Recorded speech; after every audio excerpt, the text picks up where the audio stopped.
Assalomu alaykum. Bugun biz Rahman o'qumiga cho'nqurlab kirib, bu cheksiz rahmetning hayotimizni qandoq o'zgartirganligini ko'rib chiqamiz. Shuni o'ylab boqqanmi?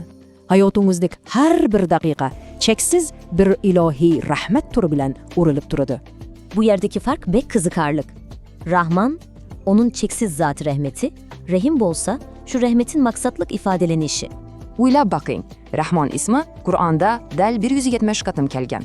Bu onun lemi degan muhimligini ko'rsatib beradi. An hayron qolarligi bu ism Makkadagi eng mushaqqatlik, ziyonkashlikka uchragan mazgillarda eng ko'p tilga ulangan. Buningda muhim bir savol tug'iladi. Agar Alloh shuncha rahimdil bo'lsa, nimashqa dunyoda azob uqubat shuncha ko'p?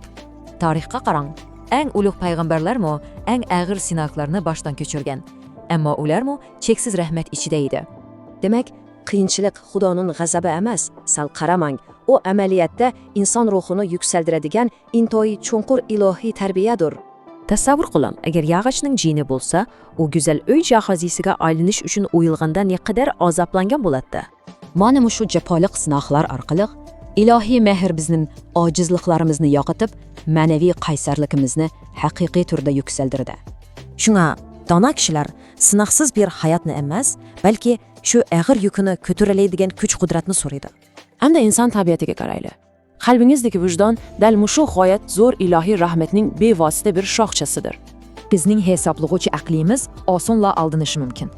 Ammo bizdagi bu tug'ma vijdon bizga hargizmi yolg'on aytmaydi. Bu hamma yerda shundoq.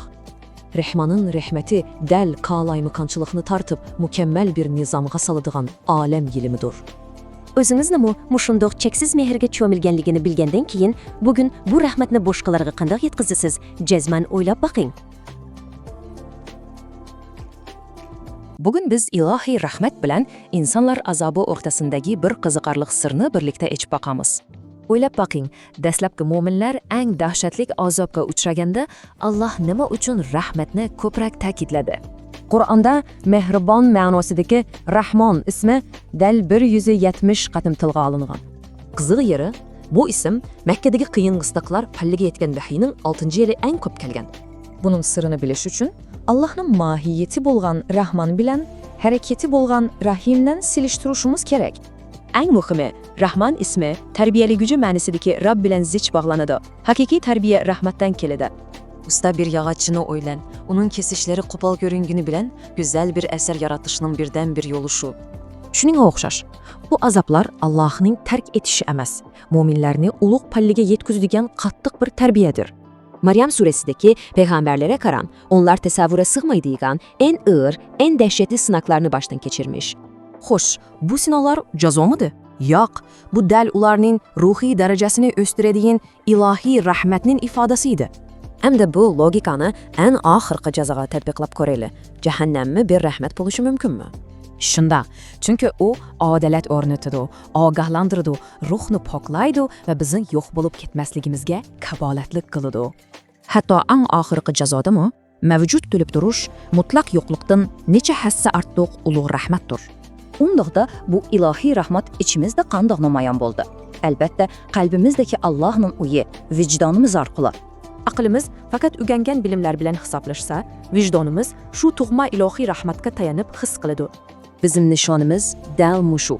Rahmonni aks ettirish deganlik. Do'st va dushmanga o'xshashla shartsiz mehribonlik qilishdir. Shuna so'rab bag'ay. Hayot sinoqlarinizning vijdoningizning ilohiy rahmatning aynikda aylantirishiga bugun yo'l qo'yamsiz? Yaxshimisilar? Kelinglar bugungi analizimizda ilohiy cheksiz rahim shafqat haqida cho'nqurroq to'xtaylik. Aldın bugün çonkur bir sual. Neme üçün bezide en eğir kıyınçılıklar çeksiz merhametini ifadesi buldu. Kızık, şunda ko. Cavab tapmak üçün Kur'an mənbəsidə bütünlüğü 170 qaytım uçraşıdığan Rahman sözüge dikkat qılaylığa. Bu yerdeki muhim fark şu ki, Rahman bütün ilahi zat bolsa, Rahim onun hareketidir. Yeni bu münasebet intayen Rahman hemen ersini verediğin zat, Rahim bolsa has kabul kılgıcıdır. Lekin asasi nokta şu ki, eğer Xuda çeksiz rahimdil bolsa, neme üçün onun söygenleri köp azaplanıdı. Tarihka qarasanlar, İbrahim, Yahya, İsa ve Muhammed katarlıq en uluq zatların hemması en ağır sınaqlarını körgen. Mebel, yaşılayatken yağışını oylap bekin. Kırılış azaplıq boladı ha. Emma bu onu atda koyup da ketişiden saklaydı. Bular əməliyyatda ilahi tərbiyenin bir türüdür. Bu sınaklar bizni veyran kılış üçün emas, ruhumuzu yükseldiriş üçündür. Şuş, bu bizni yeni bir sualga başlaydı. Eğer yaratqıcı Rahman bolsa, dozaq nem üçün mavcut? Heyran kalarlı ki, bembede doza mı hakikaten bir xil merhamet değilidir. Kelinler bunun 4 asasi sebebini görüp çıkayılık. Birinciden, haqiqiy merhamet adaletini talep kılıdı. Yani zalimle mehkumgu oxşaş muamele kılıştan katiyen saklanıdı. İkinciden, o küçlük agahlandırış rolünü oynaydı. İnsanların bu vaktlik hayatta özünü bütünley veyran kılışını tohsit edi. Üçüncüden, bunu ruhi ciddi qutquzuşun bölümü dep qaraylı. Eğer kesellerini davalaş azaplı bolsuma, ahırda sakay tudu. Göğütün çidin o mevcudluğa kabiletlik kılıdı. Hatta azap içide yaşaşmığa bütünlüğü yok bolup geçişten min esse yaxşı. Undaqda bu merhametini de kanda kabul kılmaz. Elbette vicdanımız arqılıq. Şunga vicdan Allah'ın övi dep atıldıdı. Hesap devamlı hesaplaydı, asan aldinidu. Lakin senin tabii vicdanın hakikatini bekkiyle bilidu. O aldanmaydı. Rəhman spid insanda ipi dilengende de o xuddi quyoshqila o'xshab qoladi, yaxshilikqimi ve yamanlıqimi birdek nur çeçidi. Ahirde sizlerge şu sualını kaldırmayın. En karanlık sınaklar içinde vicdanınız hakikaten kimge vekillik kılıdı? Oylanıp fikirler. Yaxşımısılar? Bugünkü düşündürüşümüzde ilahi rahmetinin en çoğun mənisinin bildirildiğen Ar-Rahman okumuna birlikte şuğuyumuz. Qani başladık? Oylab bakın, azap-uqubat, eğir sınaklar ve hatta jazomu bir xil rahmat bula alamdı. Belki galita anlındı, şundaq mı? Addi qilib aytganda, Rahman Allah'ın zatıdaki çeksiz rahmetini, Rahim bolsa şu rahmetinin əməliyyətdəki ifadesini gösterdi. Kur'an-ı Kerim'de Er-Rahman ismi Bismillah'ını koşkanda del 170 ketim tilga elinen. Bu bek muhumsan. En kızık yarışı ki, vahyinin 6. yılıga kelinde bu isim 27 katım düşüp en yukarı çekke yetken. Xuddi muşundaq. Nimişqa 6. ili demişsiz? Çünkü o vakit Mekke'deki Müslümanlar için en ağır, müşkül bir mezgilidi. Bu şunu bildiriyor ki, Allah bazılı sizni del düşmanın kolu arkalı terbiyeli ediyor. Ecaba, bu mu çok bir rahmettir? Kur'an'da Rabbinler Rahmandır deyilidi. Demek bizi terbiye kılguşu Rabbimiz zatında en mehriban bolgan Rahmandır. Şuna yuğan yağaç kesilip çıraylık, cahizga aylangandik. İnsan mı del aşında kıyınçılık sınaklar arkalık tavlanıp mükemmelleşidi. Mesela Peygamberler kıssası soğuzlanabilen Maryam suresini alaylı. Bu yerde Rahman ismi 16 katım kelgen. Bu tesadüfilik mi? Yo elbette, peygamberler tarihteki en ağır sınavlarga duç kelgen. Lekin bularının hemmesi şu rahmetninla bir kısmı.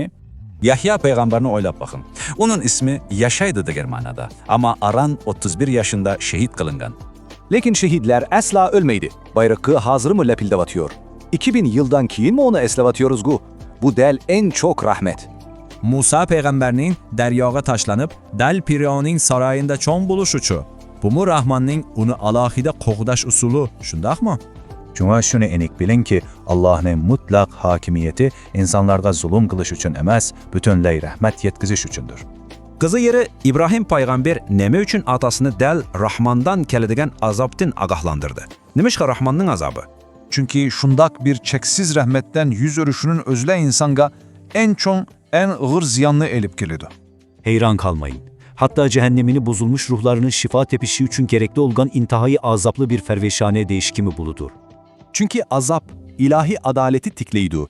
Bizni agahlandırıyor, ruhu davalıyor ve inkarçının da mevcutluğunu sağlap kaldırıyor. Mavcut buluş en çok rahmettir.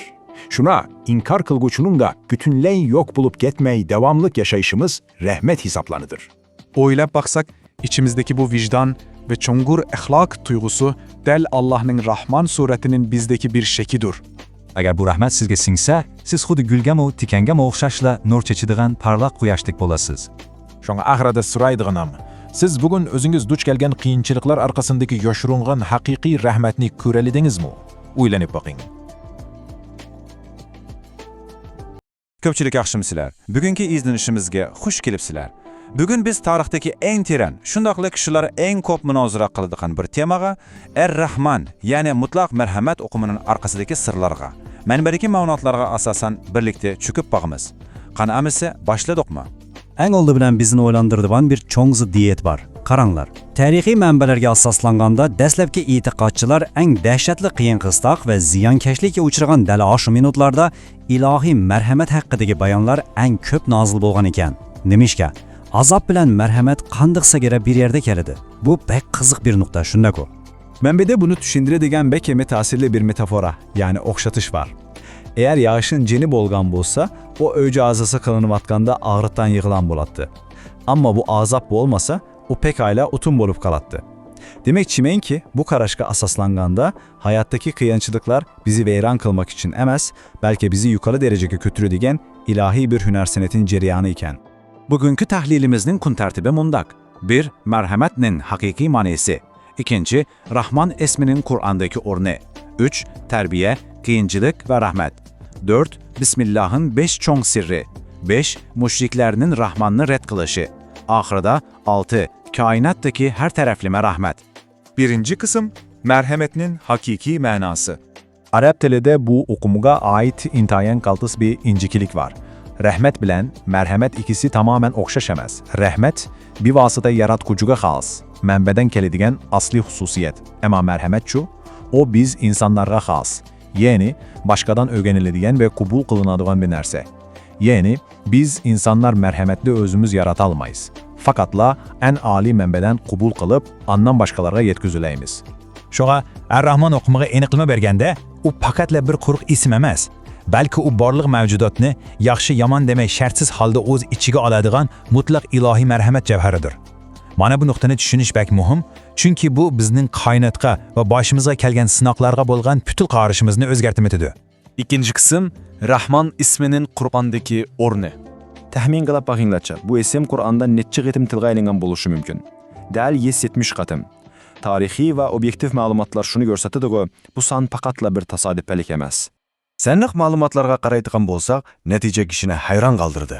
Vahiy nozil bo'lishining birinchi yili bu ism faqat bir qatim tilga olingan bo'lsa, 6-yilga kelganda tuyuqsizla 27 qatimga sakragan. Shundaqla 12-yili yana 11 qatim. Nimish qadamsilar? Chunki 6-yili deganimiz dastlabki musulmonlar Makkada eng ayg'ir, eng dahshatli ziyonkashlikka uchramayotgan mazgil edi. 12-yili bo'lsa, umidsizlik pallaga chiqqan vaqt. Demek, azab uqubat eng chakdan oshganda yaratquchi o'zining Ar-Rahmon ekanligini eng ko'p eskartgan. Mana bu, aşı ziddiyatning siri. Üçüncü kısım, terbiye, qiyinchilik ve rahmet. Mənbədəki tehlillərdəki asaslananda bu azaplar aslında bir ceza emas. Belki insaniyetin yetekçilerini yetiştirip çıkarıdakın bir halk, Mekke mektebinin asaslık dersligidir. Yani yaratıcı dünyadaki kıyınçılıklarını bizni kıynaş uçun emas, belki bir ustad supatite bizni çenek duruş, taolaş ve yetildiriş uçun maksus urunlaştırıdakan. Bu hakikaten hem özgüçe hem bizge umit biridigan bir nakdeyin bak.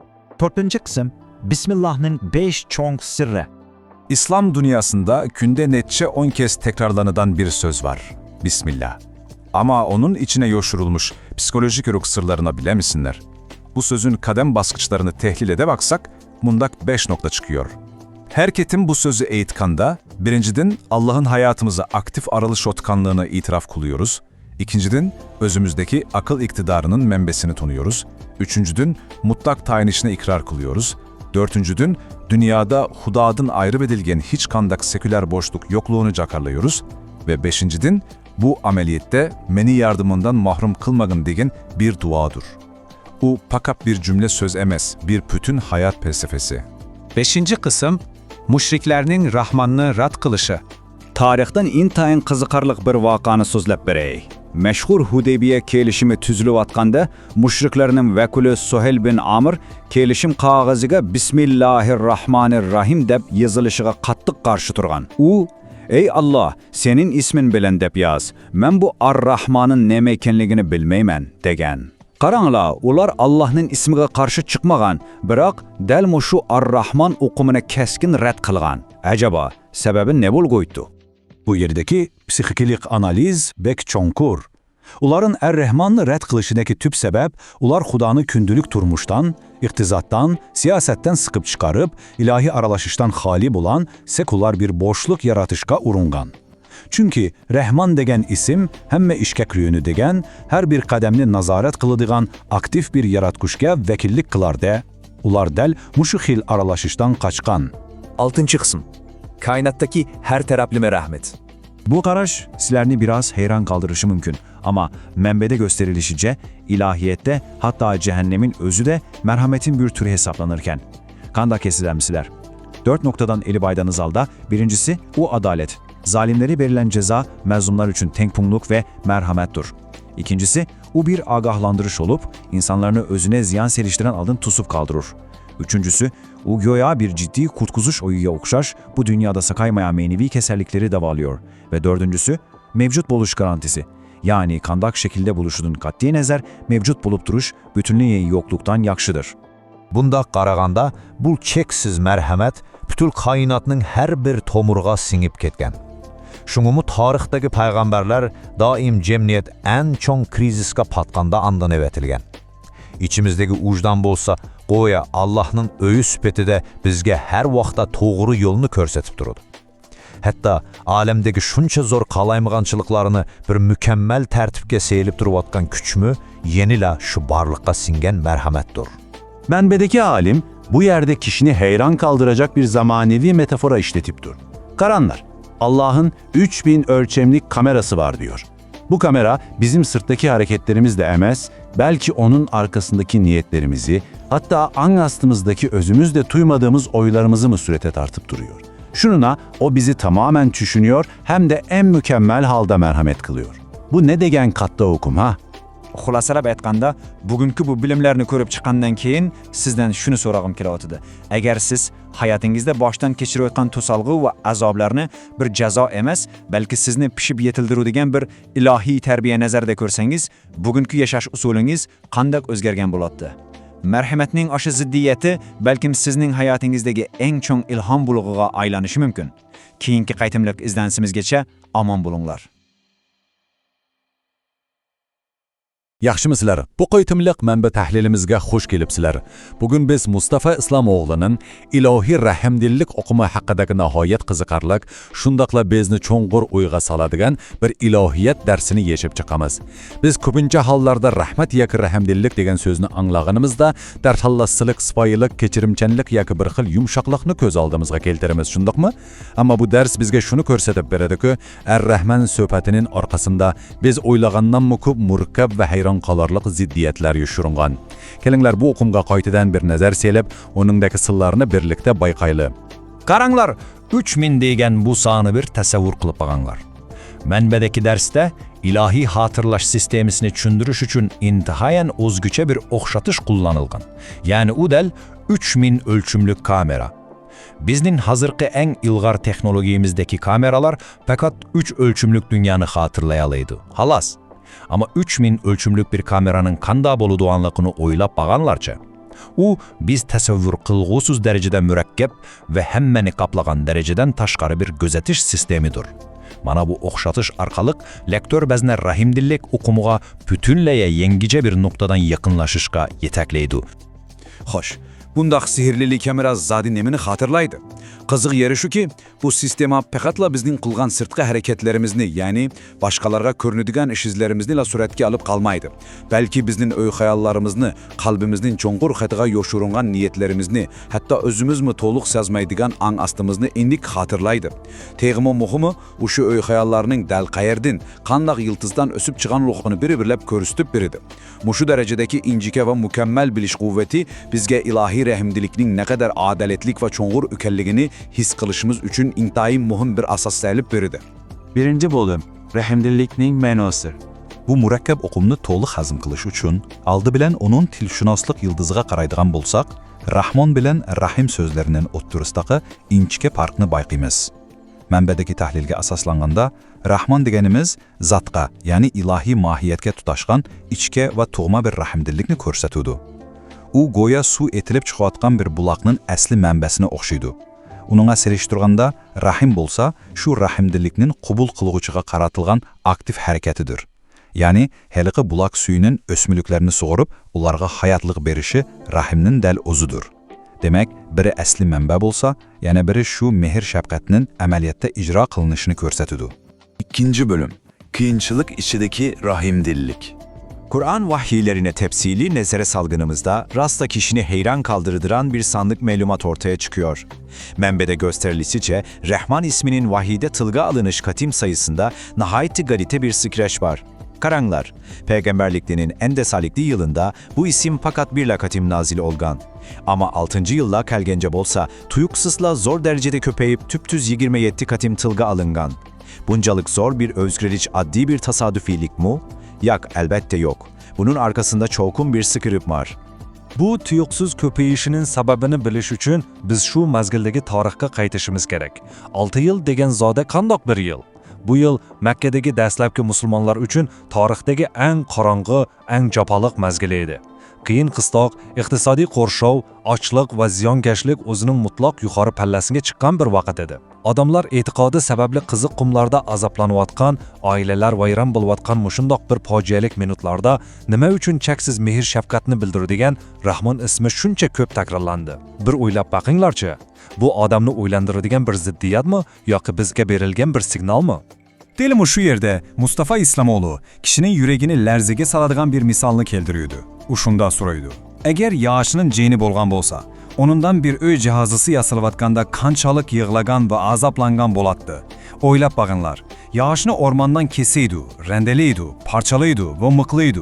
Bu yağış için bir azap mı? Şek şübesiz şundak.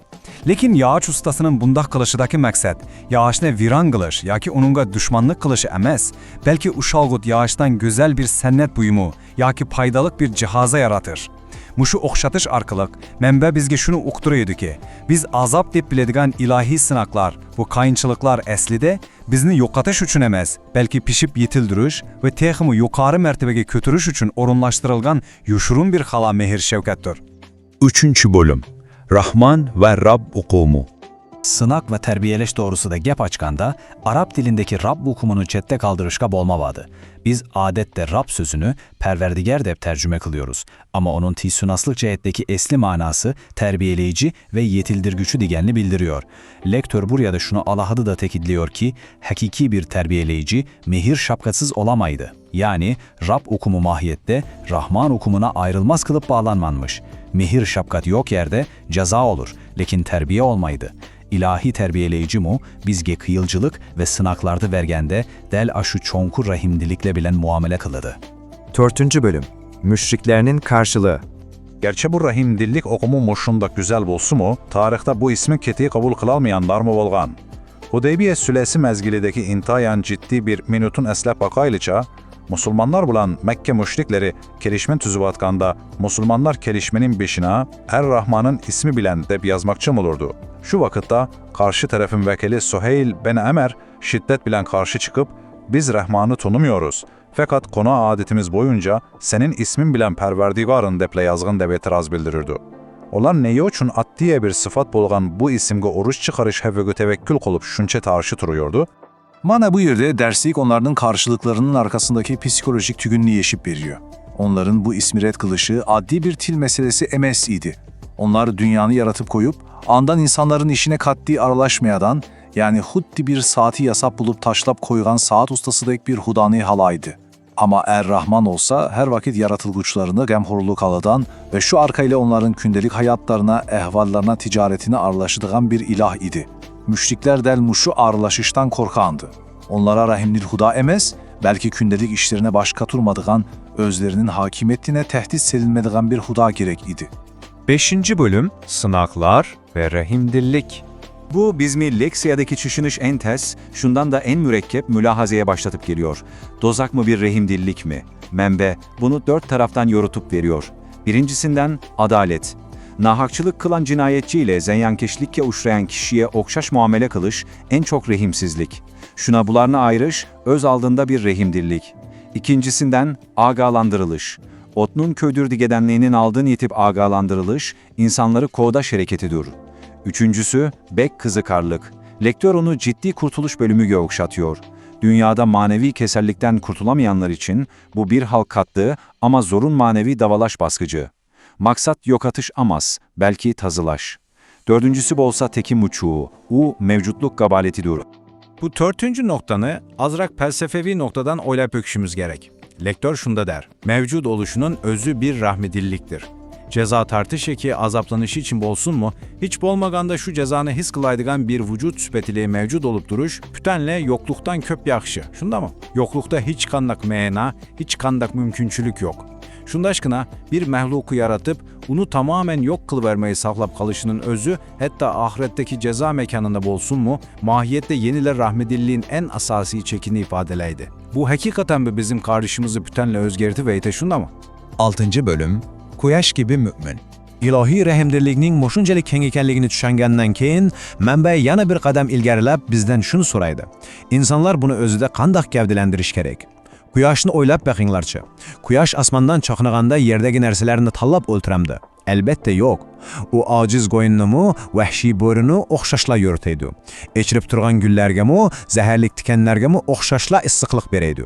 Mana darsda ko'rsatilganidek, bu sifatni qalbiga haqiqiy singdirilgan kishining mehr shafqati dal quyoshga o'xshash bo'lishi kerak.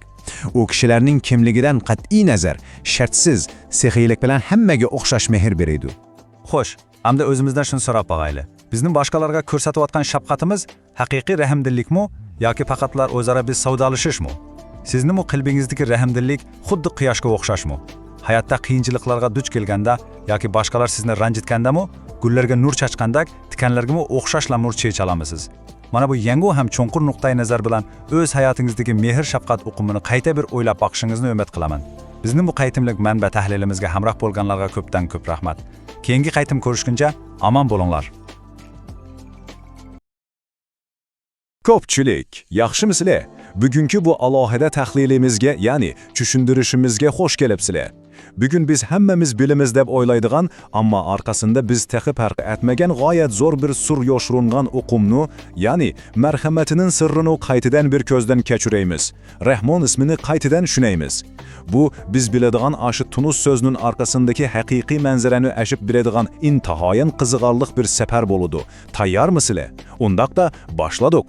Yaxshi, kelinglar naq temaga kiraylik. Oldi bilan bundoq bir chunqur savol ustida o'ylanib boqaylik. Agar Xudo eng mehribon bo'lsa, nimishqa dunyoda shuncha ko'p azob uqubatlar bor? Qaranglar, bu tarixdan buyon insonlar eng ko'p o'ylangan va javob izlab kelgan bir teologiyalik ziddiyat. Shundaq-ku. Cheksiz marhamat bilan azobni zodi qandiqmi bir yerga qo'yilib bo'ladi?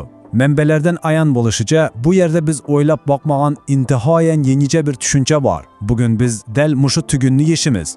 Bugungi bu izlenişimiz bunaq 5 qismdan tarkib topadi. Birinchi, Rahmonning ma'nosi, ikkinchi, Qur'ondagi Rahmon ismi, uchinchi, qiyinchilikdagi marhamat, to'rtinchi, namishqa Rahmonni rad qilida va oxirida beshinchi, marhamatning namoyandalari.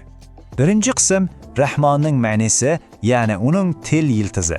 Bilasizlar, har qanday bir o'qimda haqiqiy tushunish uchun uning tegi taktiga, ya'ni til yiltiziga cho'ng'irlab kirishimiz kerak. Biz adette daim birle anladığımız Rahman ve Rahim dediğimiz bu iki söz var mı? Emeliyette onların ayrım ayrım özgüce vazifesi var. Rahman, merhametin del öz cevheri, yani maksatsız, şartsız ve çeksiz menbesini gösteriyor. O bir mahiyet. Rahim bolsa şu merhametin hareketteki ifadesi, yani malum şartka bağlanmış ve ameliyatta kullanılmış merhamettir. Menbelerde bu ikisi goya merhametin iki kanatına okşatılmıştır. Biri merhameti çeksiz menbeden alsa, yeni biri onu ihtiyaçlık olanlara del cayında yetkizip veriyor. Kızıkarlık şundan mı? Endi ikinci kısımga o'taylik. Qur'ondagi Rahman ismi va uning statistikalik arqa ko'rinishi. Bu so'zni texim yaxshi tushunishimiz için biz cho'qim ba'zi bir konkret tarixiy va statistikalik ma'lumotlarga qarab boqishimizga to'g'ri keladi. 170. Kur'an tekstinde Rahman ismi Barlık Bismillah'taki katım sayısını koştuğunda cemiye 170 kere uçraydı. Bu fakat addila bir san ya da tekrarlanış emez. Aksiçe bu okumunun bütkün sisteminin en asaslık tüvrüğü ikenligini körstüp beridi. Lakin en hayran kalarlık yeri bularının kaçan ve kandak vaziyette tilga alınmandıkları da. Tarixiy sonliq ma'lumotlarga qaraydigan bo'lsak, birinchi yili bu ism faqat bir qatim kelgan. Ammo 6-yilga kelganda biroqla 27 qatim qo'llanilib, eng yuqori chekka yetgan. Andan 12-yili yana bir qatim 11 qatimlik yuqori palla ko'rilgan. Xush, shundoqkan 6-yili zodi nemish bo'lgan? Nima uchun dal mushu mazgilda bu ism shuncha ko'p takrorlaniladi? Bunun sırrı şu ki dostlar, Mekke'deki 6. yıl Deslepki mominler üçün en ağır, en vahşi kıyın kıstak ve azap okubetler yukarı pedliğe çıkan bir karanlık yılıydı. Karanlıklar. Delmuşu yerde intihayen galete bir ziddiyat var. Nemo üçün çeksiz merhamet ve mehri şefkatine büldürdüyan bu uluk isim, cemaat en katlı azaplanı vatkan, kıyın kıstakka ürünü vatkan aşı dahşetlik mezgılda en koptılığı eylenido. Bu ehval, bizne azapla merhamet otturusundaki münasebet ki yeniden nezar selişka macburlaydı. Bunun bilen biz 3. kısımda kelduk. Kıyınçılıktaki merhamet. Bu, bütünle yeniçe bir noktayı nezer. Mənbələrdə alahide təkidlənişircə, ilahi mərhəmət biz insanlar oylaydığan adila bir rəhim qılış, ya ki davamlıq bəxt saadətdə, rahat parağətdə yaşaş degendik əməz. Bu yerde Rəbb okumunu düşünüşümüz gerek. Rəbb tərbiyələyici degendik. Yani bir şahsını ta ki en yukarı yoşurun gücüne, yani kemaletine yetküzücü bəqib yetildirgücü degen mənada. Eğitilişicə, mana şu Rəbb der Rahmanın özü. Demek, hakiki terbiye ve insani kemaletke yetküzüş merhametinin del özüdür. Bu xuddi katıq intizam ve kıyıncılık arkalık insanın karakterini tavlayıp yetiştirişke okşayır. Uylab bakinglar, Xudanın eng soygan bandalari bo'lgan payg'ambarlarmi azobdan mustasno bo'lmagan, to'g'rimi? Masalan, İbrahim payg'ambar o'tqa tashlangan, Yahyo payg'ambar yosh turiblar shahid qilingan, Musa payg'ambar texi bovoq vaqtida daryoga tashlanib, vatanidan qo'g'lab chiqarilgan. Shundaqla Muhammad payg'ambar ota-onasidan, söyümlük ayolidan va tayanchi bo'lgan tog'isidan ayrilib yetim qolgan. Xo'sh, bular Xudoning marhamatidan mahrum qolganlikmi? Yo'q, albatta. Aksincha, bular dal qiyinchilik orqali elib berilgan eng oliy ruhiy tarbiya va marhamatning o'z javhari edi. Әмде, birden to'xtab, özümüzden mundaq bir sualını sorab baxaylı. Ular nemişqa Rahman ismini öç gördü. Tarixdə, bulup mu Məkkə müşrikleri arasında Xudanın dəl muşu ismigə nisbətən alaxıda bir qarşılıq və ölçmənlik var idi.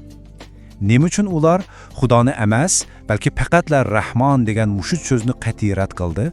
Bu sirini biliş üçün 4. kısımga nazar salayalı. Neymiş ki Rahman'ı rədd qılıdı, yeni bu karşılıqның yadrosu zatı nəmi? Qaranglar, ularning bu hukmni rad qilishi addiy bir nodonlik yoki til jihatiga tushunmaslik emas edi. Buning orqasida intahoyin cho'nqur bir falsafaviy ziddiyat yashiringan. Hudaybiya sulhisi mazgilindagi shu tarixiy voqea haqiqatan bekla ta'sirlik. Shu chog'da mushriklarning vakili Suhayl bin Amr va boshqalar kelishmanomaga Rahman degan so'zning yezilishini sella-palla emas, qattiq rad qildi. Ular Xudoni biladi, Xudo deb e'tirof qiladi, ammo Rahmanni qat'iy qabul qilmaydi. Sababi nima? Chunki ular uchun Rahman insonning har bir daqiqalik hayotiga arilishadigan, yetaklaydigan, tarbiyalaydigan aktiv bir kuchni ko'rsatadi. Halbuki ular Xudoning faqat osmondala turib, yer yuzidagi ishlarga va ularning dunyo qarashiga aralashmasligini xohlaydigan dunyoviy bir tafakkurda edi. Şuna muhim nokta mendaq. Her qıtım biz Bismillahirrahmanirrahim deganimizda inson amaliyotda buni 5 cho'ng falsafiy bayonotni e'lon qilgan bo'ldi. Birinchidan, men Xudoning hayotimga olishligini bilaman. Ikkinchidan, bu ishni Xudo bergan aql va iroda bilan qilyapman. Uchinchidan, Xudoning yordami bo'lmasa buni qila olmaydiganligimni e'tirof qilaman. To'rtinchidan, Xudodan mustaqil ayrim bir reallikning yo'qligini bilaman. Va beshinchidan, uning marhamatini tilab duo qilyapman. Mana bu qarshi taraf qat'iy e'tirof qilishni xohlamaydigan, ularning rohatini buzadigan haqiqat edi. Әмде ахырғы, яғни 5-ci qismga keldik. Mərhəmətinin namayendeleri texmi çoğ makroluq mənzərə. Qaranglar, ilahi merhamet fakat insanlar arasında şefkat bilenle çeklenip kalmıyordu. Yaka fakatla biz körüp turgan addi terbiye bilen çeklenemeyordu. Mevcudiyetteki barlık uluğu nerseler, əməliyyətdə Rahmanın özgüçe ifadeleridir. Vahyi, yani Kur'an ve ilahi haberler, periştelerinin mevcutluğu, ahiret dünyasının varlığı, şundakiler her birimizin kalbindeki insani vicdan, bunların hamsi kurulumluk cihetten Rahmanın namayendesidir. Bulup mu bizinin vicdanımız, mənbəlerde ihtilganladek, huddi bizinin kalbimizdeki hulanın öyüdür. Vicdanın sadası, merhametinin en sap sadasıdır. Hatta bundaq yenice düşünce bizim dozaq hakkındaki ananevi qarşımızını mu bütünlay ağdırıp taşlaydı. Manbalerde o'tirg'a qo'yilgandek, dozaq amaliyotda marhamatning yo'qligi emas, balki dunyo hayotida davolanishda rad qilgan shu kesal ruhlar uchun tayyorlangan bir g'ir kasallarni ko'zatish go'yi, ya'ni biz doim deydigan ICU'dir. Wow, bu intayin yangicha va ta'sirli bir nuqta nazar, shundami? Haqiqiy adolat va oxirgi tuzatish Meyli u qanchalik azoblik bo'lishidan qat'iy nazar, mohiyatda yanali marhamatlik bir harakat hisoblandi. Bu menini teximi cho'ng'ir his qilish uchun kelinglar mundoq bir kuchlik o'xshatishga quloq selib boqayli. Agar yog'ochning joni bo'lgan bo'lsa, u kesilganda, siliqlanganda va o'choqda quritilganda urib yig'lagan bo'ladi. Ammo shu azoblarni boshdan kechirmay turib, u hargizmi go'zal bir uy jihozisiga aylana olmaydi. Mana bu o'xshatish bizning yurakimizni larziga soladi. Go'yo bolasiga achchiq dori ichkizayotgan bir onaga yoki yog'ochni siliqlab go'zal bir san'at buyumi yasayotgan ustaga o'xshash, biz hayotda boshdan kechirayotgan u mushaqqatlar aslida bizning oliy manfaatimiz uchundir. Programımızın ahırında ben sizlere mundak bir güçlü soğanı kaldırıp hoşlaşacağım. Eğer beşinize gelen kıyınçılık Huda'nın del sizi terbiyelevattıklarının ispatı olsa, undakta siz onuna bundan kin kandak muamele kılasınız. Bunu bir oylap bakınlar ya. Rahman'ın mahiyetine yeniçe köz karaş bilen garasınız, hayatınızdaki her bir sınak ve capa muşakkat bütünlüğe kaydeden menatabıdı. Bu katıyamke düşendirişimiz, serge tefekkürünün yeni bir eşikini içip vermiş oluşunu Çin dilimden ümit kılıyorum. Kinki katemlik tahlilimizde kırış keçe aman buluna dostlar. Yaxshimisiz? Ushbu tushuntirishimizga xush kelibsizlar. Ko'pinchimiz Rahmon degan bu so'zni har kuni necha 10 qaytim anglaymiz yoki deymiz. Shundaqmi? Ammo bugun biz Mustafa Islomog'luning leksiyasi asosida bu ilohiy ismning orqasidagi ashu chunqur teologik sirlarni qazib chiqaymiz. Bu oddiy bir atilg'a emas. Yo'q, butunlay undaq emas. Bu bizning koinotni, hayotimizdagi sinoqlarni, hatto ilohiy adolatni tushunish usulimizni tubdan o'zgartirib etadigan bir ochqich. Qaniyamasi, bu hayron qolarlik safarni birlikda boshlaylik. Bugungi planimiz mundaq. Oldi bilan marhamatning til jihatdagi ma'nosini ko'rib chiqamiz. Ondan qiyinchilikdagi marhamatning rolini, payg'ambarlar duch kelgan sinoqlarni so'zlab o'tamiz. Uningdan keyin tarixda Rahmon ismining nima uchun rad qilinganligini tahlil qilib, eng oxirida bu sifatning oxirgi eng cho'ng namoyandasini bayqaymiz.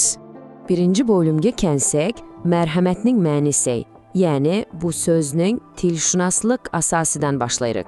Bu yerda diqqatingizni tortadigan bek qiziq bir nuqta bor. Rahman va Rahim ikkilasi bir yıldızdan, ya'ni rahmatdan kelgan. Lekin ikkisining farqi osmon bilan zamindagilar. Manbada nihoyatda aniq ko'rsatilgandek, Rahman mohiyatga, ya'ni zotga taalluq. U bir xil to'xtamay qaynab turadigan ichki holat, butun koinotni quchadigan asli yushurun kuch. Ammo Rahimchu, u dal shu marhamatning amaliy harakatga aylanishi, ya'ni nishonliq, sirtqi qartilgan ifodasi. Men buni mundaq tushunaman. Biri dal rahmat qilguvchining o'z mohiyatini ko'rsatsa, yana biri shu marhamatning qabul qilguvchiga yetib berishidir.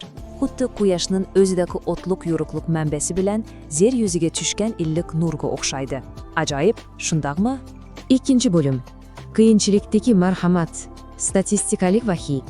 Endi meni eng hayron qoldirgan, hatto titratayotgan sonliq ma'lumotga qarayli. Bu tez o'rlashini ko'rib o'tasizlar-ku. Din tarqatishning dastlabki 5 yilida Rahmon degan so'z ancha ko'p ishlatilmagan. Ammo dal 6-yilga kelganda birdanla 27 qaytim takrorlanib, mutlaq cho'qqiga chiqqan. Xuddi partlagandeklar. Nimishqa?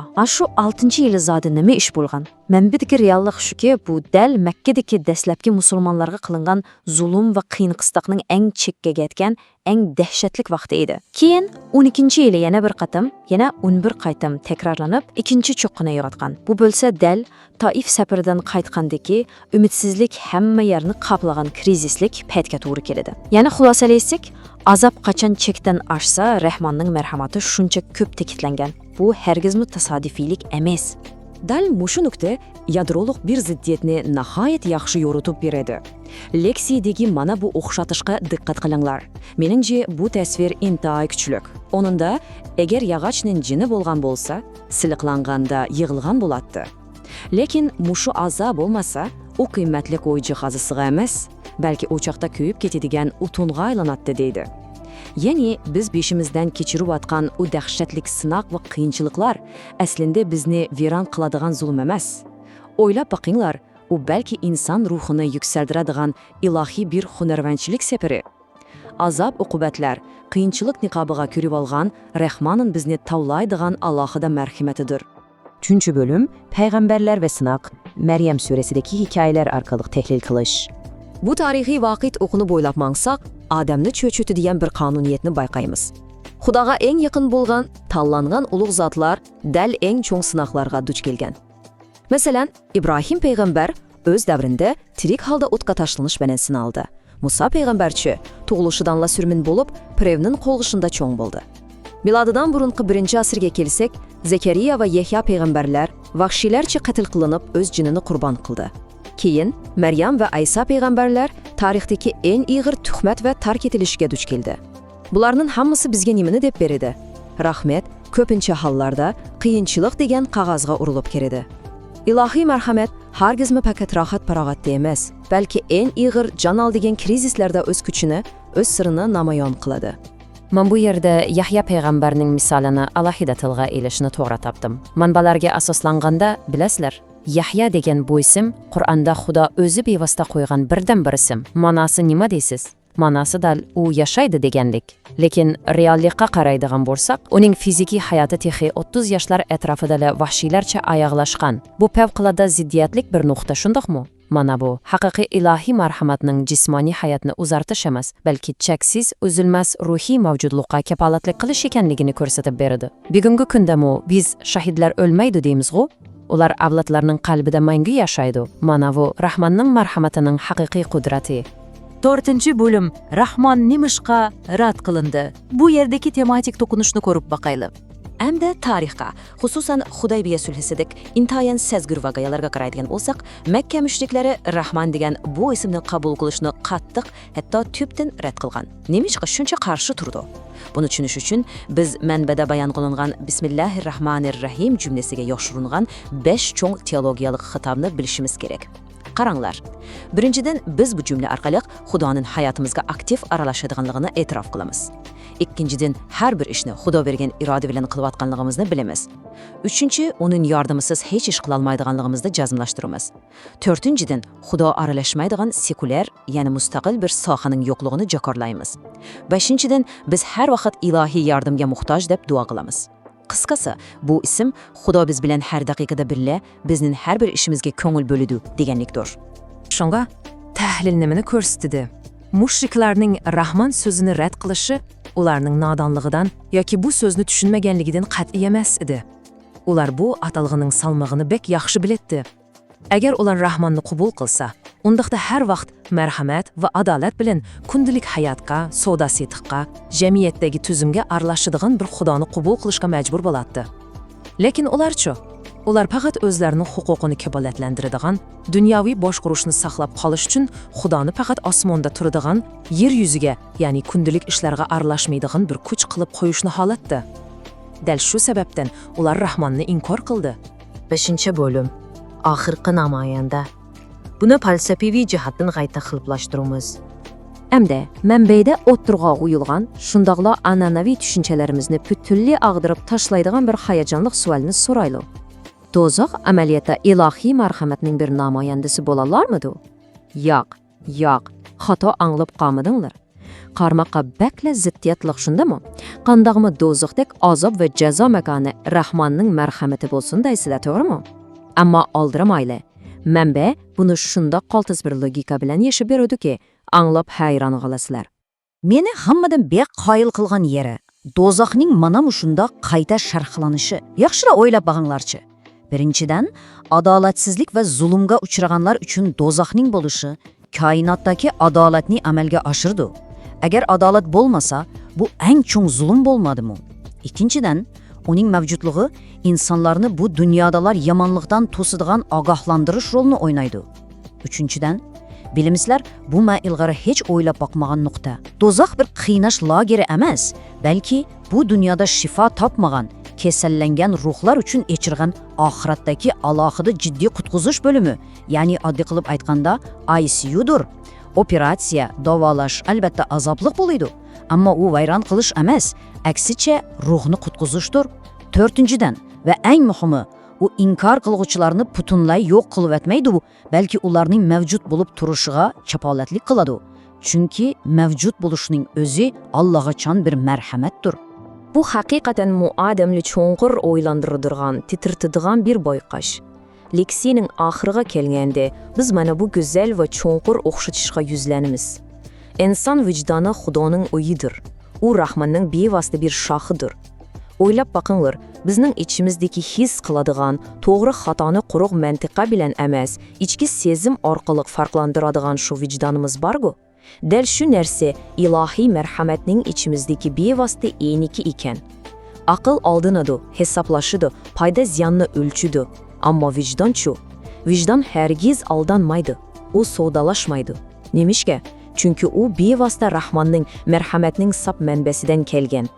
Bugungi bu bayqash safarimizni oyoqlashtirish oldida men sizlarga dal mushu kuchlik teologiyalik savolni qo'yib qo'ymoqchiman. Agar sizning vijdoningiz haqiqatan mushu Rahmanning bir shaxi bo'lsa, undaqda siz shu ilohiy marhamatni atrofingizdagi dunyoga, kishilarga qanchalik darajada nur qilib chiqyapsiz? Bu faqat yodlab qo'yadigan quruq nazariya emas, qat'an emas.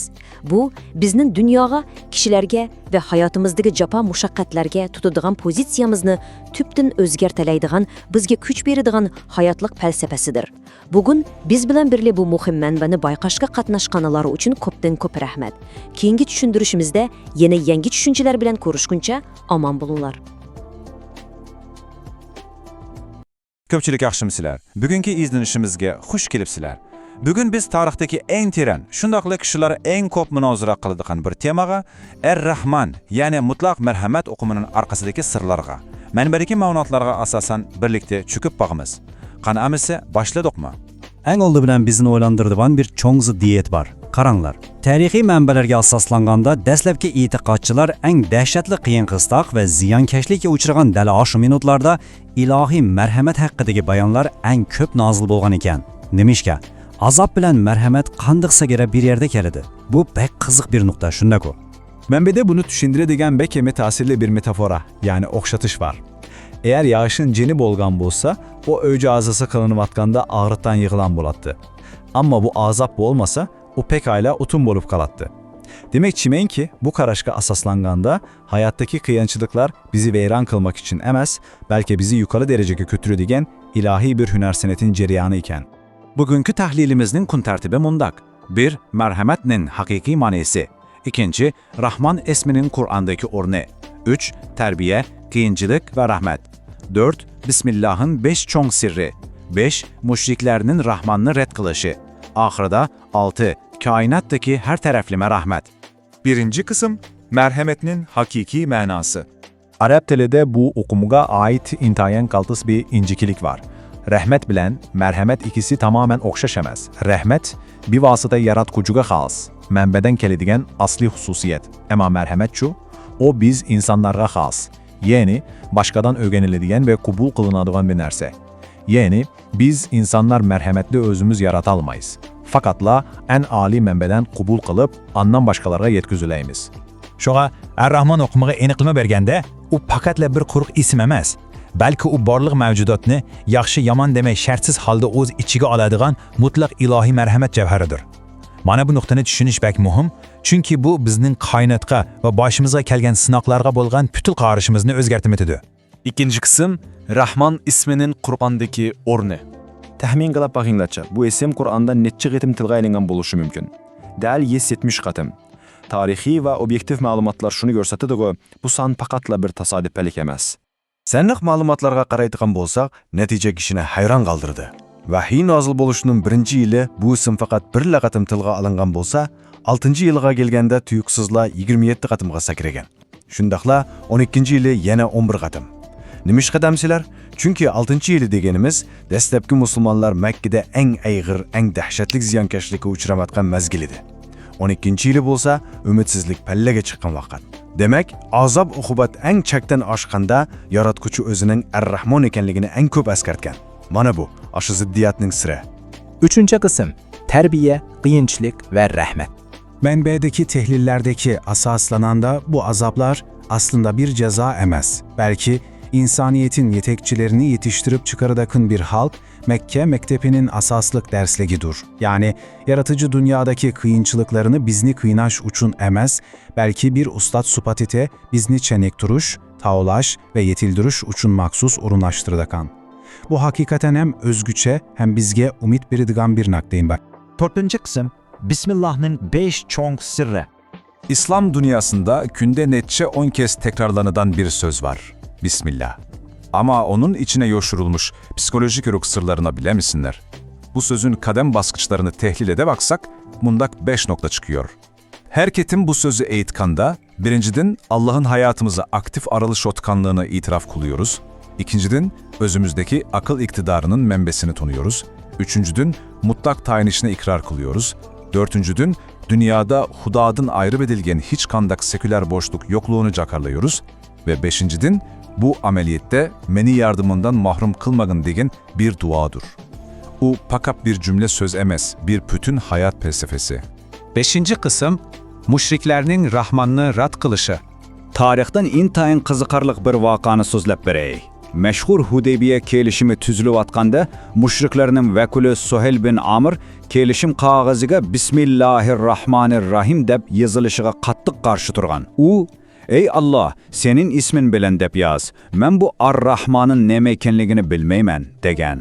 Qaranglar, ular Allohning ismiga qarshi chiqmagan, biroq dal mushu Ar-Rahman o'qimini keskin rad qilgan. Acaba sababi ne bo'lgoydi? Bu yerdeki psixiklik analiz bek çonkur.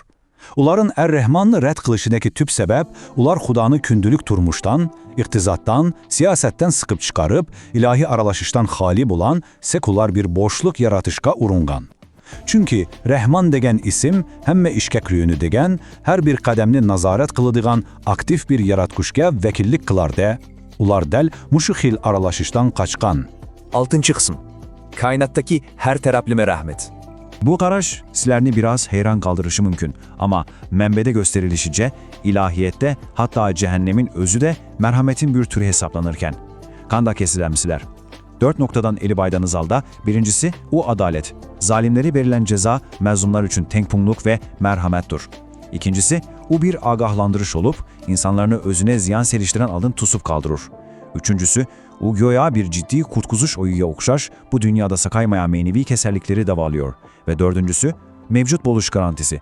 Yani kandak şekilde buluşudun kat'i nezer, mevcut bulup duruş, bütünlüğü yokluktan yakşıdır. Bunda qaraganda, bu cheksiz merhamet, bütün kainatının her bir tomurğa singip ketken. Şunumu tarixdagi peygamberler daim cemniyet en çoğ kriziska patqanda andan evetilgen. İçimizdeki ucdan bolsa, qoya Allah'ın öyü süpetide bizge her vaqta toğru yolunu körsetip durur. Hatta alemdeki şuncha zor qalaymıgançılıklarını bir mükemmel tertipke seyilip duruvatkan küçmü yenila şu barlıkka singen merhamettir. Menbedeki alim bu yerde kişini heyran kaldıracak bir zamanevi metafora işletip dur. Karanlar, Allah'ın 3000 ölçemlik kamerası var diyor. Bu kamera bizim sırttaki hareketlerimizle emez, belki onun arkasındaki niyetlerimizi, hatta an astımızdaki özümüzle duymadığımız oylarımızı mı surete tartıp duruyor. Şununa o bizi tamamen düşünüyor hem de en mükemmel halda merhamet kılıyor. Bu ne degen katta okum ha? Xulasalab aytganda, bugünkü bu bilimlerini ko'rib chiqqandan keyin sizdan shuni so'rag'im kelyapti. Agar siz hayotingizda boshdan kechirayotgan to'salg'u va azoblarni bir jazo emas, balki sizni pishib yetildiradigan bir ilohiy tarbiya nazarida ko'rsangiz, bugünkü yashash usulingiz qanday o'zgargan bo'ladi? Marhamatning o'sha ziddiyati balkim sizning hayotingizdagi eng cho'ng ilhom bulug'iga aylanishi mumkin. Keyingi qaytimlik izlanishimizgacha omon bo'linglar. Yaxşımısılar, bu qaytimliq mənbə təhlilimizə xoş gelibsizlər. Bugün biz Mustafa İslamoğlu'nun ilahi rahimdillik oquma haqqidagi nihoyat qiziqarlik, shundaqla bizni cho'nqur o'yga soladigan bir ilohiyat darsini yechib chiqamiz. Biz ko'pincha hollarda rahmat yoki rahimdillik degan so'zni anglag'animizda darhallassilik, sipoyilik, kechirimchanlik yoki bir xil yumshoqlikni ko'z oldimizga keltiramiz, shundaqmi? Ammo bu dars bizga shuni ko'rsatib beradi-ki, Ar-Rahman suhbatining orqasida biz o'ylagandan ko'p murakkab va hayron qalarlıq ziddiyetler yoshirgan. Kelinglar bu oqumga qaytadan bir nazar selib, onundaki sırlarını birlikte bayqaylı. Qaranglar, 3000 degan bu sani bir tasavvur qilib olganlar. Manbadagi darsda ilahi hatırlash sistemisini tushundirish uchun intihoyan o'zgucha bir o'xshatish kullanılgan. Yani u dal 3000 ölçümlük kamera. Bizning hazırki eng ilg'or texnologiyamizdagi kameralar faqat 3 ölçümlük dünyani hatırlay olaydi. Halas. Ama 3000 ölçümlük bir kameranın qanda boluduğanlığını o'ylab bag'anlarcha. U biz tasavvur qilg'usiz darajada murakkab va hammani qaplagan darajadan tashqari bir gözetiş sistemidir.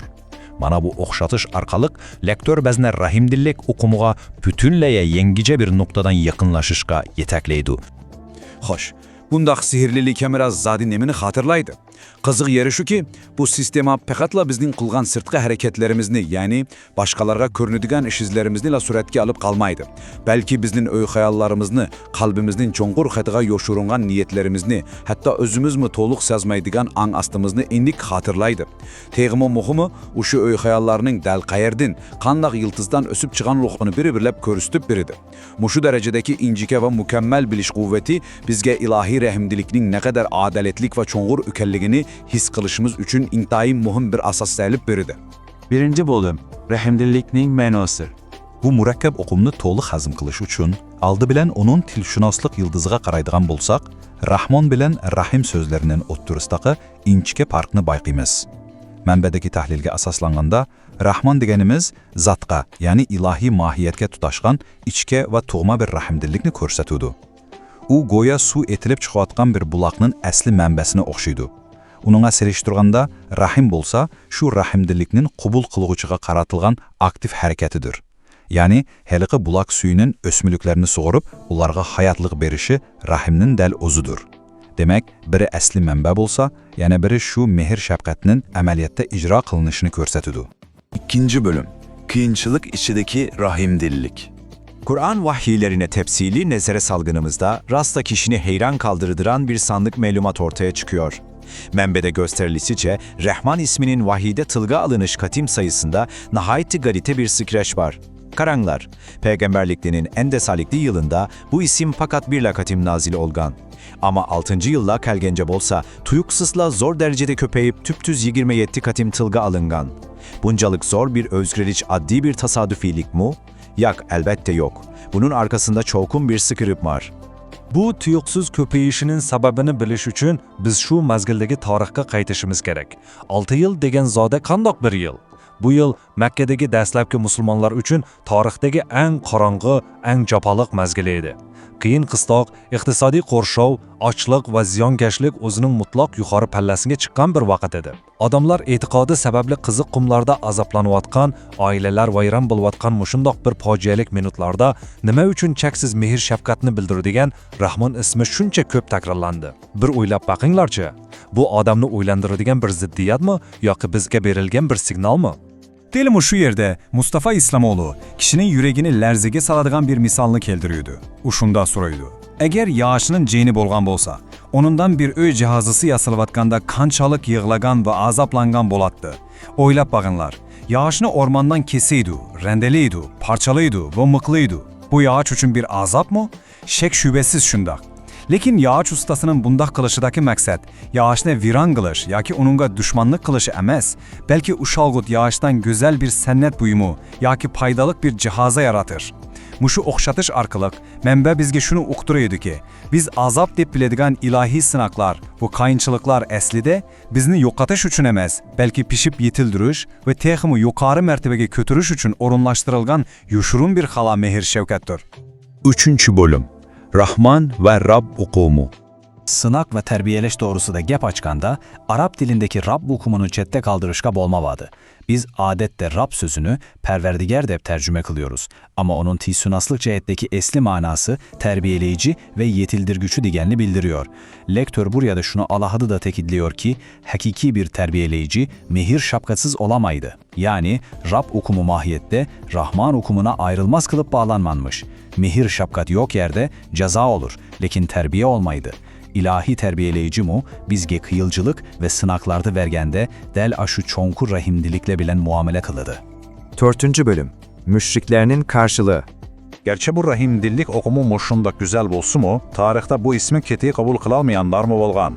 Hudeybiye sülesi mezgilideki intayan ciddi bir minutun eslep bakaylıca, Musulmanlar bulan Mekke müşrikleri kelişme tüzüvatkanda Musulmanlar kelişmenin beşine Er-Rahman'ın ismi bilen deb yazmakçım olurdu. Şu vakitte karşı tarafın vekili Suheyl ben Emer şiddet bilen karşı çıkıp biz Rahman'ı tanımıyoruz. Fakat konu adetimiz boyunca senin ismin bilen perverdigarın deple yazgın deb etiraz bildirirdi. Onlar neye üçün at diye bir sıfat bolgan bu isimge oruç çıkarış hevvege tevekkül kolup şunça tarşı turuyordu? Mana bu yerde derslik onların karşılıklarının arkasındaki psikolojik tügününü yeşip veriyor. Onların bu ismi red kılışı adli bir til meselesi emes idi. Onlar dünyanı yaratıp koyup, andan insanların işine katli aralaşmayadan, yani huddi bir saati yasap bulup taşlap koygan saat ustasıdaki bir hudani halaydı. Ama Er-Rahman olsa her vakit yaratılgıçlarını gemhurluk alıdan ve şu arkayla onların gündelik hayatlarına, ehvallarına, ticaretine arlaşıdığan bir ilah idi. Müşrikler del muşu arlaşıştan korkandı. Onlara rahimlil huda emez, belki gündelik işlerine baş katurmadığan, özlerinin hakimiyetine tehdit sedilmediğin bir huda gerek idi. 5. bölüm Sınaklar ve Rahimdillik. Bu bizmi leksiyadaki düşünüş en tez, şundan da en mürekkep mülahazeye başlatıp geliyor. Dozak mı bir rehimdillik mi? Menbe bunu 4 taraftan yorutup veriyor. Birincisinden adalet. Nahakçılık kılan cinayetçi ile zenyankeşlikke uçrayan kişiye okşaş muamele kılış en çok rehimsizlik. Şuna bularına ayrış, öz aldığında bir rehimdillik. İkincisinden agalandırılış. Otnun köydür digedenliğinin aldığın yetip agalandırılış, insanları koğdaş hareketidir. Üçüncüsü, bek kızıkarlık. Lektör onu ciddi kurtuluş bölümü okşatıyor. Dünyada manevi keserlikten kurtulamayanlar için bu bir halk kattığı ama zorun manevi davalaş baskıcı. Maksat yok atış amaz, belki tazılaş. Dördüncüsü bolsa tekim uçuğu, mevcutluk gabaletidir. Bu 4. noktanı azrak felsefevi noktadan oylap öküşümüz gerek. Lektör şunda der, mevcut oluşunun özü bir rahmedilliktir. Ceza tartış eki azaplanışı için bolsun mu, hiç bolmaganda şu cezanı his kılaydıgan bir vücut süpetiliği mevcut olup duruş, pütenle yokluktan köp yakşı. Şunda mı? Yoklukta hiç kandak meyna, hiç kandak mümkünçülük yok. Şunda aşkına bir mehluku yaratıp, bunu tamamen yok kılıvermeyi saklap kalışının özü, hatta ahiretteki ceza mekanında bolsun mu, mahiyette yeniler rahmedilliğin en asasi çekini ifadeleydi. Bu hakikaten bizim kardeşimizi pütenle özgerti ve ite şunda mı? 6. bölüm Kuyaş gibi mümin. İlahi rehimdirlikning moşunchalik keng ekanligini tushungandan keyin manba yana bir qadam ilgarilab bizdan shuni so'raydi. İnsanlar buni o'zida qanday gavdalantirish kerak? Quyoshni o'ylab baqinglarchi. Quyosh osmondan chaqnaganda yerdagi narsalarni tanlab o'ltiramdi. Albatta yo'q. U ojiz go'yinni vahshiy bo'rini o'xshashla yuritaydi. Echirib turgan gullarga zaharlik tikanlarga o'xshashla issiqlik beraydi. Mana darsda ko'rsatilganidek, bu sifatni qalbiga haqiqiy singdirilgan kishining mehr shafqati dal quyoshga o'xshash bo'lish kerak. U kishilarning kimligidan qat'iy nazar, shartsiz, sehiylik bilan hammaga o'xshash mehr beraydi. Xo'sh, hamda o'zimizdan shuni so'rab bag'ayli. Bizning boshqalarga ko'rsatayotgan shafqatimiz haqiqiy rahmdillikmi yoki faqatlar o'zaro biz savdolashishmi? Sizning qalbingizdagi rahmdillik xuddi quyoshga o'xshashmi? Hayotda qiyinchiliklarga duch kelganda yoki boshqalar sizni ranjitgandami, gullarga nur chachqandak tikanlarga o'xshashla nur checha olamisiz? Mana bu yangi ham cho'nqur nuqtai nazar bilan o'z hayotingizdagi mehr shafqat o'qimini qayta bir o'ylab boqishingizni umid qilaman. Bizning bu qaytimlik manba tahlilimizga hamroh bo'lganlarga ko'pdan ko'p rahmat. Keyingi qaytim ko'rishguncha omon bo'linglar. Ko'pchilik, yaxshimisizlar? Bugungi bu alohida tahlilimizga, ya'ni tushuntirishimizga xush kelibsizlar. Bugun biz hammamiz bilimiz deb o'ylaydigan, ammo orqasida biz tehi farq etmagan g'oyat zo'r bir sur yoshirungan o'qimni, ya'ni marhamatining sirrini qaytadan bir ko'zdan kechiraymiz. Rahmon ismini qaytadan tushunaymiz. Bu biz biladigan aşı tunus so'zining orqasindagi haqiqiy manzarani ashib beradigan intahoyan qiziqarli bir safar bo'ladi. Tayyormisizlar? Undaqda boshladik. Yaxshi, kelinglar naq temaga kiraylik. Oldi bilan bundoq bir chunqur savol ustida o'ylanib boqaylik. Agar Xudo eng mehribon bo'lsa, nimishqa dunyoda shuncha ko'p azob uqubatlar bor? Qaranglar, bu tarixdan buyon insonlar eng ko'p o'ylangan va javob izlab kelgan bir teologiyalik ziddiyat. Shundaq bu. Cheksiz marhamat bilan azobni zodi qandoqmi bir yerga qo'yig'li bo'ladi. Manbalardan ayon bo'lishicha, bu yerda biz o'ylab boqmagan intihoyan yangicha bir tushuncha bor. Bugun biz dal mushu tugunni yeshimiz. Bugungi bu izlenişimiz bunaq 5 qismdan tarkib topadi. Birinchi, Rahmonning ma'nosi, ikkinchi, Qur'ondagi Rahmon ismi, uchinchi, qiyinchilikdagi marhamat, to'rtinchi, namishqa Rahmonni rad qilida va oxirida beshinchi, marhamatning namoyandalari. Birinchi qism Rahmonning ma'nosi, ya'ni uning til yiltizi. Bilasizlar, har qanday bir o'qimda haqiqiy tushunish uchun uning tegi taktiga, ya'ni til yiltiziga cho'ng'irlab kirishimiz kerak. Biz adette daim birle anladığımız Rahman ve Rahim dediğimiz bu iki söz var mı? Emeliyette onların ayrım ayrım özgüce vazifesi var.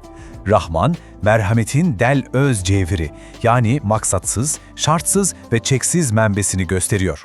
O bir mahiyet. Rahim bolsa şu merhametin hareketteki ifadesi, yani malum şartka bağlanmış ve ameliyatta kullanılmış merhamettir. Menbelerde bu ikisi goya merhametin iki kanatına okşatılmıştır. Biri merhameti çeksiz menbeden alsa, yeni biri onu ihtiyaçlık olanlara del cayında yetküzüp veriyor. Kızıkarlık şundan mı? Әмді ikinci kısımga öteyli.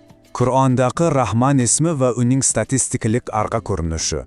Bu sözünü tegim yaxşı düşünüşümüz için biz çokum bazı bir konkret tarihi ve statistiklik malumatlara qarab bakışımızga toğrı keledi. 170. Kur'an tekstinde Rahman ismi Barlık Bismillah'taki katım sayısını koştuğunda cemiye 170 kere uçraydı.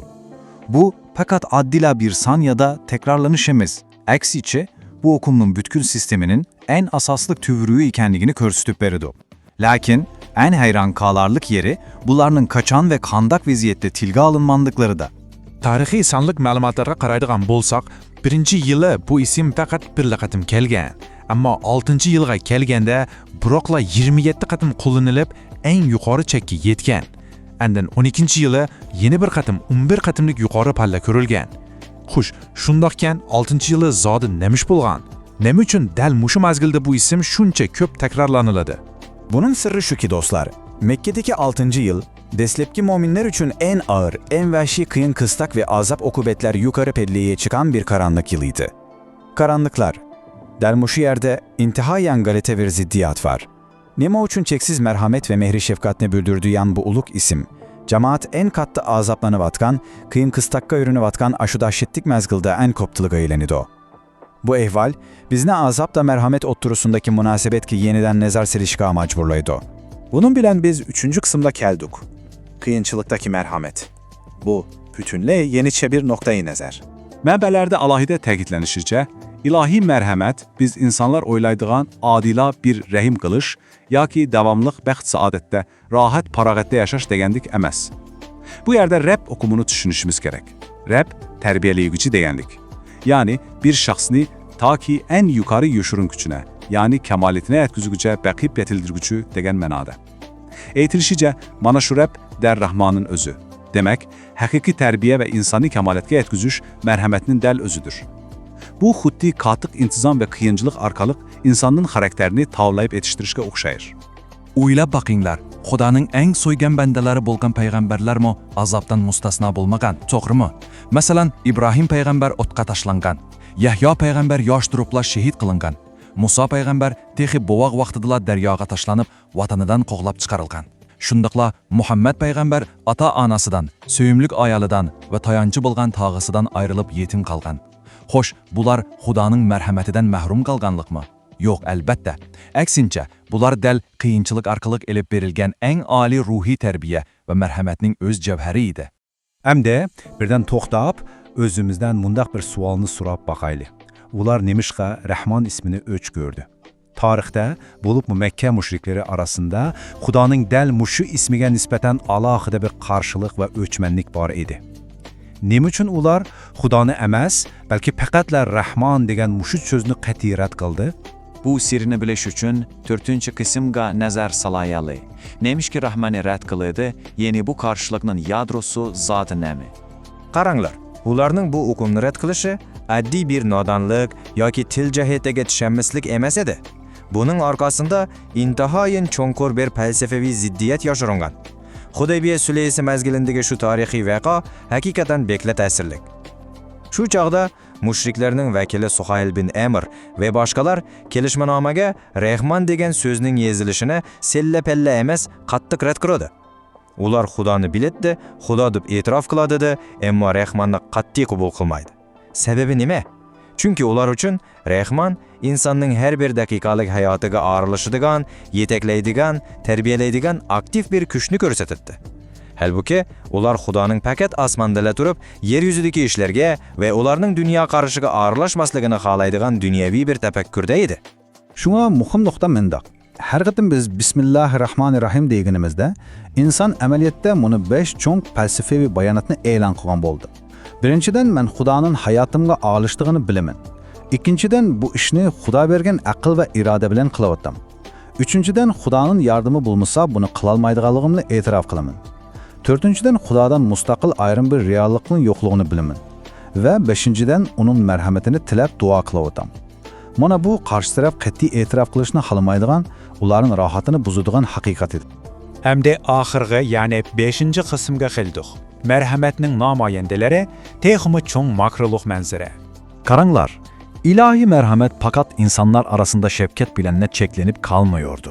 Yaka fakatla biz körüp turgan addi terbiye bilen çeklenemeyerdi. Mevcudiyetteki barlık uluğu nerseler, emeliyette Rahman'ın özgüçe ifadeleridir. Vahyi, yani Kur'an ve ilahi haberler, periştelerinin mevcudluğu, ahiret dünyasının barlığı, şundakiler her birimizin kalbindeki insani vicdan, bunların hamsi kurulumluk cihetten Rahman'ın namayendesidir. Bulup mu bizinin vicdanımız, menbelerde ihtilganladek, hutti bizinin kalbimizdeki hulanın öyüdür. Vicdanın sadası, merhametinin en sap sadasıdır. Hatta bundaq yenice düşünce bizim dozaq hakkındaki ananevi qarşımızını mu bütünley ağdırıp taşlaydı. Manbalerde o'tirg'a qo'yilgandek, dozaq amaliyotda marhamatning yo'qligi emas, balki dunyo hayotida davolanishda rad qilgan shu kesal ruhlar uchun tayyorlangan bir g'ir kasallarni ko'zatish go'yi, ya'ni biz doim deydigan ICU'dir.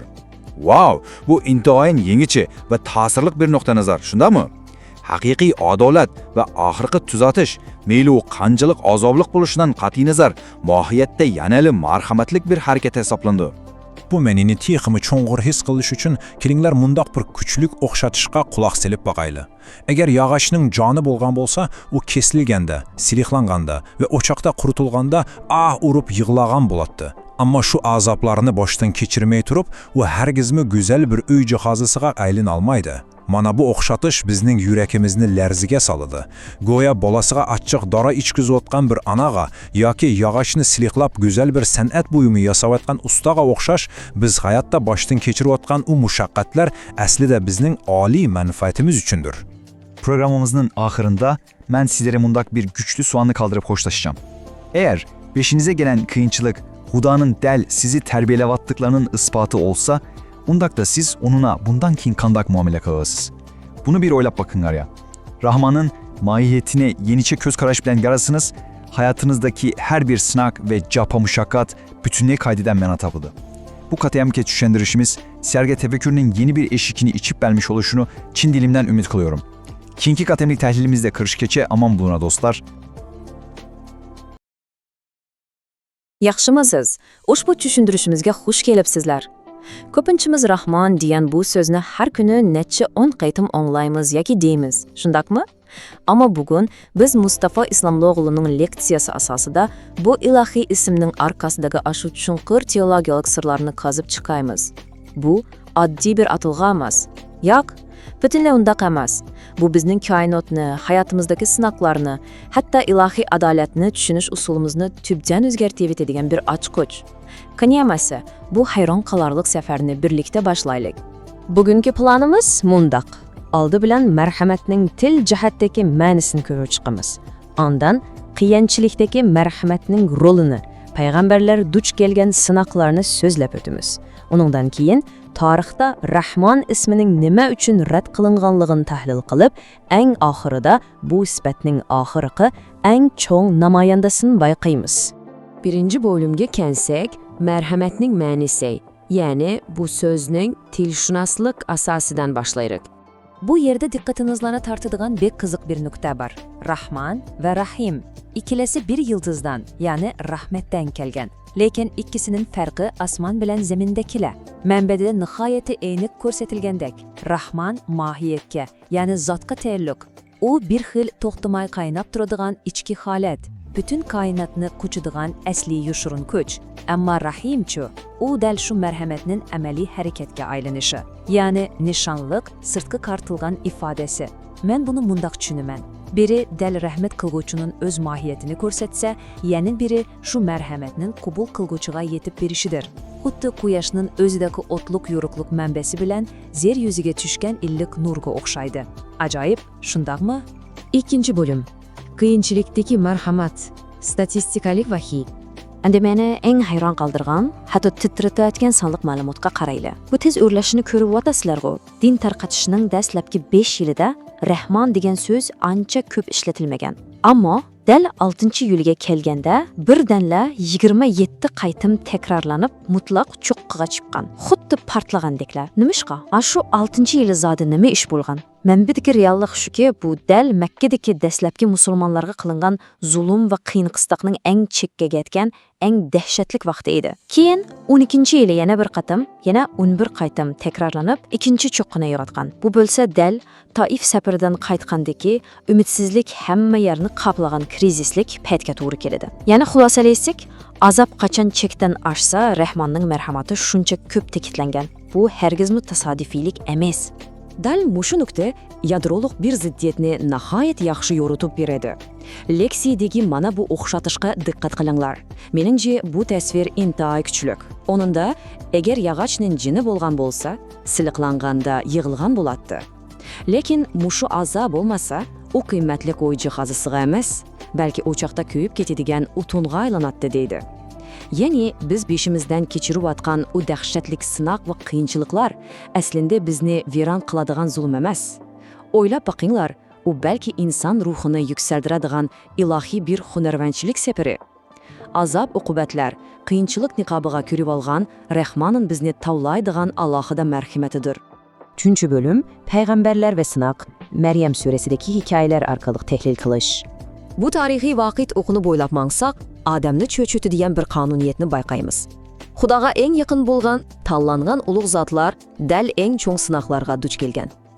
Masalan, Ibrohim payg'ambar o'z davrida tirik holda o'tga tashlanish bilan sinaldi. Musa payg'ambarchi tug'ilishidanla surmin bo'lib, Pirevning qo'lg'ishida cho'ng bo'ldi. Milodidan burungi 1-asrga kelsak, Zakariya va Yahyo payg'ambarlar vahshiylarcha qatl qilinib, o'z jinini qurbon qildi. Keyin Maryam va Aysa payg'ambarlar tarixdagi eng ig'ir tuhmat va tark etilishga duch keldi. Bularning hammasi bizga nimani deb beradi? Rahmat ko'pincha hollarda qiyinchilik degan qog'ozga urilib keladi. Ilohiy marhamat hargizmi faqat rohat-farog'atda emas, balki eng ig'ir jon oldigan krizislarda o'z kuchini, o'z sirini namoyon qiladi. Men bu yerda Yahya payg'ambarning misolini alohida tilga ilishni to'g'ri topdim. Manbalarga asoslanganda, bilasizlar, Yahya degan bu ism Qur'onda Xudo o'zi bevosita qo'ygan birdan bir ism. Ma'nosi nima deysiz? Ma'nosi dal u yashaydi deganlik.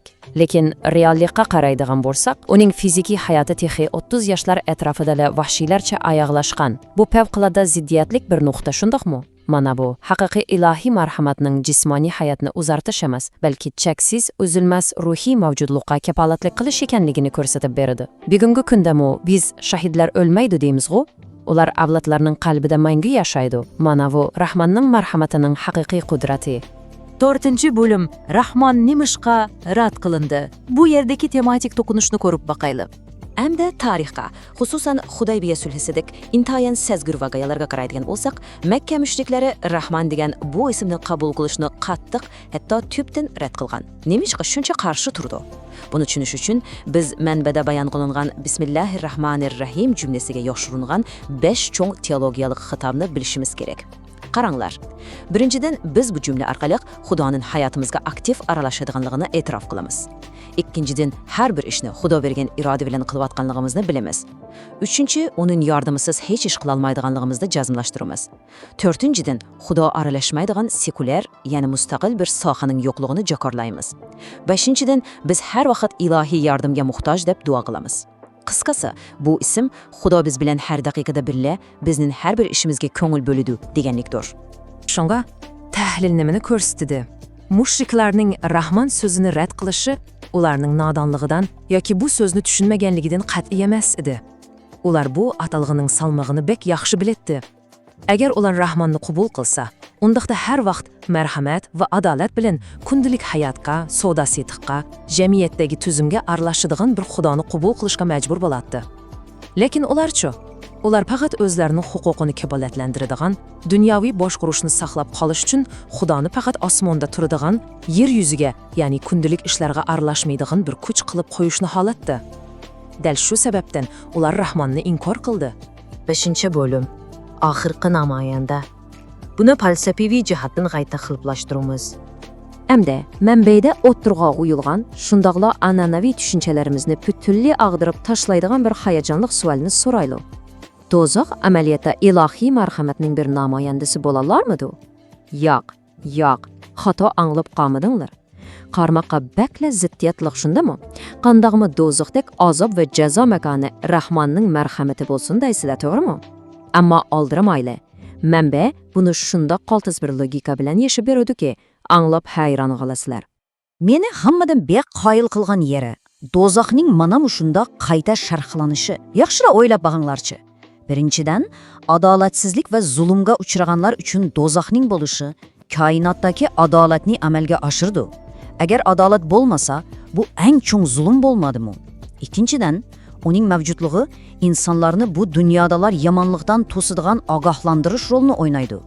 Uchinchidan, bilimsizlar bu men ilgari hech o'ylab boqmagan nuqta. Dozoq bir qiynash lageri emas, balki bu dunyoda shifo topmagan, kasallangan ruhlar uchun echirgan oxiratdagi alohida jiddiy qutqizish bo'limi, ya'ni oddiy qilib aytganda ICU'dur.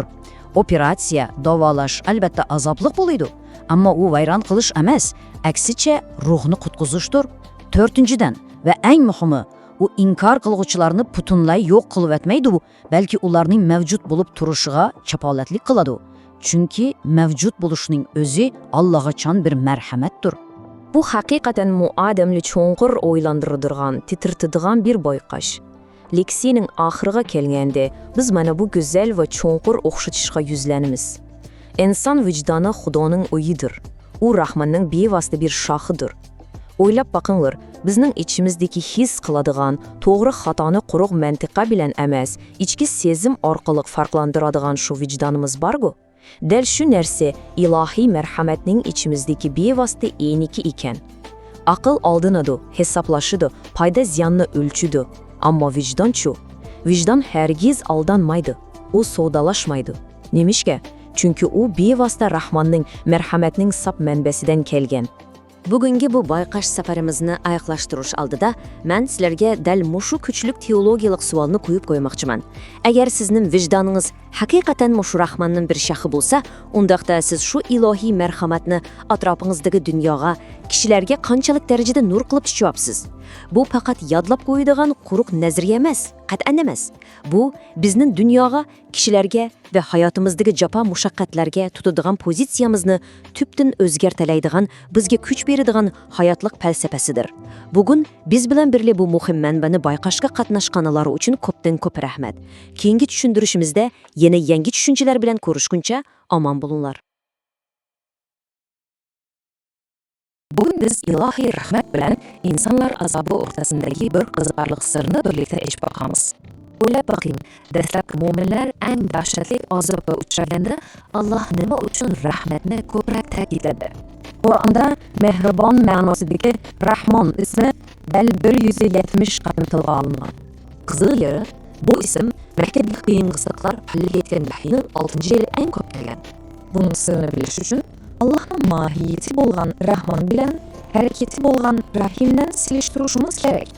Eng muhimi, Rahmon ismi tarbiyalaguvchi ma'nosidagi Robb bilan zich bog'lanadi. Haqiqiy tarbiya rahmatdan keladi. Sabirlig'atchini o'ylan. Uning kesishlari qo'pol ko'ringani bilan go'zal bir asar yaratishning birdan bir yo'li shu. Shunga o'xshash, bu azoblar Allohning tark etishi emas, mu'minlarni ulug' pallaga yetkazadigan qattiq bir tarbiyadir. Maryam suresidagi payg'ambarlarga qaram, ular tasavvur sig'maydigan en og'ir, en dahshatli sinovlarni boshdan kechirmish. Xo'sh, bu sinovlar jazomidi? Yo'q, bu dal ularning ruhiy darajasini o'stiradigan ilohiy rahmatning ifodasi edi. Hamda bu logikani eng oxirgi jazoga tatbiqlab ko'radi. Jahannamni bir rahmat bo'lishi mumkinmi? Shundoq, chunki u odat o'rnatadi, ogohlantiradi, ruhni poklaydi va bizni yo'q bo'lib ketmasligimizga kafolatlik qiladi. Hatto eng oxirgi jazodami mavjud turish mutlaq yo'qlikdan necha hassa ortiq ulug' rahmatdir. Unda bu ilohiy rahmat ichimizda qanday namoyon bo'ldi? Albatta, qalbimizdagi Allohning uyi, vijdonimiz orqali. Aqlimiz faqat o'rgangan bilimlar bilan hisoblashsa, vijdonimiz shu tug'ma ilohiy rahmatga tayanib his qiladi. Bizning nishonimiz dal mushu, Rahmonni aks ettirish deganlik. do'st va dushmanga o'xshashla shartsiz mehribonlik qilishdir. Shuna so'rab bag'ay, hayot sinoqlarinizning vijdoningizning ilohiy rahmatning ankiga aylantirishga bugun yo'l qo'yamsiz? Yaxshimisilar? Kelinglar bugungi analizimizda ilohiy cheksiz rahm shafqat haqida cho'nqurroq to'xtaylik. Oldin bo'lgan cho'nqur bir savol. Nima uchun ba'zida eng ayir qiyinchiliklar cheksiz marhamatning ifodasi bo'ldi? Qiziq, shundaq-ku. Javob topmak uchun Qur'on manbaasida butunlay 170 qaytim uchrashadigan Rahmon so'ziga diqqat qilaylik. Bu yerdeki muhim fark şu ki, Rahman bütün ilahi zat bolsa, Rahim onun hareketidir. Yeni, bu münasebet intayen ene, Rahman hemen ersini verediğin zat, Rahim bolsa has kabul kılgıçıdır. Lekin asosiy nuqta shuki, agar Xudo cheksiz rahimdil bo'lsa, nima uchun uning so'yganlari ko'p azoblanadi? Tarixga qarasanglar, İbrahim, Yahya, İsa ve Muhammed qatorliq eng ulug' zotlarning hammasi eng og'ir sinoqlarni ko'rgan. Mebel, yashilayotgan yog'ishni o'ylab beqin. Qirilish azoblik bo'ladi ha. Ammo bu uni otda qo'yibda ketishidan saqlaydi. Bular amaliyotda ilohiy tarbiyaning bir türüdür. Bu sınaklar bizni veyran qilish uchun emas, ruhumuzu yükseltirish uchundir. Shush, bu bizni yana bir savolga boshlaydi. Agar yaratqichi Rahmon bo'lsa, do'zax nima uchun mavjud? Hayran qalarlı ki, benbede doza mı hakikaten bir xil merhamet değilidir. Kelinler bunun 4 asasi sebebini görüp çıkayılık. Birinciden, haqiqiy merhamet adaletini talep kılıdı. Yani zalimle mehkumgu okşaş muamele kılıştan katiyen saklanıdı. İkinciden, o küçlük agahlandırış rolünü oynaydı. İnsanların bu vakitlik hayatta özünü bütünley veyran kılışını toqsit edi. Üçüncüden, bunu ruhi ciddi qutqizishun bölümü deb qaraylı. Eğer kesellerini davalaş azaplı bolsunma, ahırda saqaytıdı. Göğütünçidin o mevcudluğa kabiliyetlik kılıdı. Hatta azap içide yaşaşmığa bütünlüğü yok bolup geçişten min esse yaxşı. Undaqda bu merhametini de kanda kabul kılmaz. Elbette vicdanımız arqılıq. Şunga vicdan Allah'ın öyü deb atıldıdı. Hesab davamlı hesablaydı, asan aldinidu. Lekin senin tabii vicdanın hakikatini bekkiyle bilidu. U aldanmaydı. Rahman, spid insanda ipi dilengendi de o xuddi quyoshga o'xshab qoladi, yaxshilikmi va yomonlikmi birdek nur chachidi. Axirda sizlarga shu savolni qoldirman. Eng qorong'i sinoqlar ichida vijdoningiz haqiqatan kimga vakillik qiladi? O'ylanib chiqinglar. Yaxshimisilar? Bugungi tushuntirishimizda ilohiy rahmatning eng cho'ng ma'nosini bildiradigan Ar-Rahman o'qimini birlikda sho'g'iymiz. Qani boshladik. O'ylab boqing, azob-uqubat, eg'ir sinoqlar va hatto jazomu bir xil rahmat bo'la olamdi. Bek g'alita anglandi, shundoqmi? Oddiy qilib aytganda, Rahmon Allohning zotidagi cheksiz rahmatni, Rahim bo'lsa, shu rahmatning amaliyotdagi ifodasini ko'rsatadi. Qur'oni Karimda Ar-Rahman ismi Bismillahni qo'shganda dal 170 qatim tilga ilinen. Bu bek muhim san. Eng qiziq yeri shuki, vahiyning 6-yiliga kelinda bu ism 27 qatim tushib eng yuqori chekkayotgan. Xuddi mushundoq. Nimishqa 6-yili demisiz? Chunki o vaqt Mekkadagi musulmonlar uchun eng og'ir, mushkul bir mezgil edi. Bu şunu bildiriyor ki, Allah bazıları sizni del düşmanın kolu arkalı terbiyeli ediyor. Acaba bu mu çok bir rahmettir? Kur'an'da Rabbinler Rahmandır deyildi. Demek bizi terbiye kılguşu Rabbimiz zatında en mehriban bolgan Rahmandır. Şuna yuğan yağaç kesilip çıraylık, cahizga aylangandek, insan mı del aşında kıyınçılık sınaklar arkalık tavlanıp mükemmelleşidi. Mesela Peygamberler kıssası so'zlanabilgan Maryam surasini alayli. Bu yerde Rahman ismi 16 qatim kelgan. Bu tasodifiylikmi? Yo, albatta, payg'ambarlar tarixdagi eng ayg'ir sinovlarga duch kelgan. Lekin bularning hammasi shu rahmatningla bir qismi. Yahya payg'ambarni o'ylab boqing. Uning ismi yashaydi degan ma'noda, ammo Aran 31 yaşında shahid qilingan. Lekin shahidlar asla o'lmaydi. Bayroqi hozirmi lapildavatıyor. 2000 yıldan keyinmi onu eslavatıyoruz-gu? Bu del en çok rahmet. Musa peygamberning daryoga tashlanib, dal Firavonning saroyida cho'ng bo'lish uchun. Bu mu Rahmanning uni alohida qo'g'dash usuli, shundaqmi? Shunga shuni aniq bilingki, Allohning mutlaq hokimiyati insonlarga zulm qilish uchun emas, butunlay rahmat yetkazish uchundir. Qizi yeri İbrahim payg'ambar nima uchun otasini dal Rahmandan keladigan azobdan ogohlantirdi? Nimishqa Rahmanning azobi? Çünkü şundak bir çeksiz rahmetten yüz örüşünün özle insanga en çoğun, en ağır ziyanlı elip geliyordu. Heyran kalmayın. hatta cehennemini bozulmuş ruhlarının şifa tepişi üçün gerekli olgan intihai azaplı bir ferveşane değişkimi buludur. Çünkü azap ilahi adaleti tikleydu, bizni agahlandırıyor, ruhu davalıyor ve inkarçının da mevcutluğunu sağlap kaldırıyor. Mavcut buluş en çok rahmettir. Şuna inkar kılguçunun da bütünleyin yok bulup gitmeyi devamlık yaşayışımız rahmet hesaplanıdır. Oylab baksak, içimizdeki bu vicdan ve çongur ahlak duygusu del Allah'ın Rahman suretinin bizdeki bir şekidir. Agar bu rahmat sizga singsa, siz xuddi gulgami tikangami o'xshashla nur chechadigan parlaq quyoshdik bo'lasiz. Şoňa ahirada suraydyganam. Siz bugün özüňiz duç kelgen kıyınçılıklar arkasındaki yoşurungan haqiqiy rahmetni körelidingizmi? Uylanyp bakyň. Assalamu alaykum. Bugun biz Rahman okumaga çoňgurlap kirip, bu cheksiz rahmetnin hayatımızny qandaq özgertediganlygyny körüp çykamiz. Şunu uylap bakkanmy? Hayotyňyzdaki her bir daqiqa cheksiz bir ilahi rahmet turu bilen urylyp turady. Bu yerdeki fark bek kızıkarlık. Rahman, onun çeksiz zat rahmeti, Rahim bolsa şu rahmetin maksatlık ifadelenişi. Uylap bakyň. Rahman ismi Qur'anda dal 170 qatym kelgen. Bu onun lemi degen muhimligini ko'rsatib beradi. En hayron qalarligi bu ism Makkadagi eng mushaqqatlik, ziyonkashlikka uchragan mazgillarda eng ko'p tilga ulangan. Buningda muhim bir savol tug'iladi. Agar Alloh shuncha rahimdil bo'lsa, nimashqa dunyoda azob uqubat shuncha ko'p? Tarixga qarang. Eng ulug' payg'ambarlarmi eng og'ir sinaklarni boshdan kechirgan. Ammo ularmi cheksiz rahmat ichida edi. Demak, qiyinchilik Xudoning g'azabi emas, sal qaramang. O amaliyatda inson ruhini yuksaldiradigan intoyi chunqur ilohiy tarbiyadir. Tasavvur qiling, agar yog'ochning jini bo'lsa, u go'zal uy jahozisiga aylanish uchun o'yilganda ne qadar azoblangan bo'ladi. Mana shu jafoliq sinoqlar orqali ilohiy mehr bizning ojizliklarimizni yo'qotib, ma'naviy qaysarligimizni haqiqiy turda yuksaldirdi. Shunga dono kishilar sinoqsiz bir hayotni emas, balki shu og'ir yukini ko'taroladigan kuch-qudratni so'raydi. Hamda inson tabiatiga qarayli. Qalbingizdagi vijdon dal mushu g'oyat zo'r ilohiy rahmatning bevosita bir shoxchasidir. Bizning hisoblag'uvchi aqlimiz osonla aldinishi mumkin. Ammo bizdagi bu tug'ma vijdon bizga hargiz yolg'on aytmaydi. Bu hamma yerda shundoq.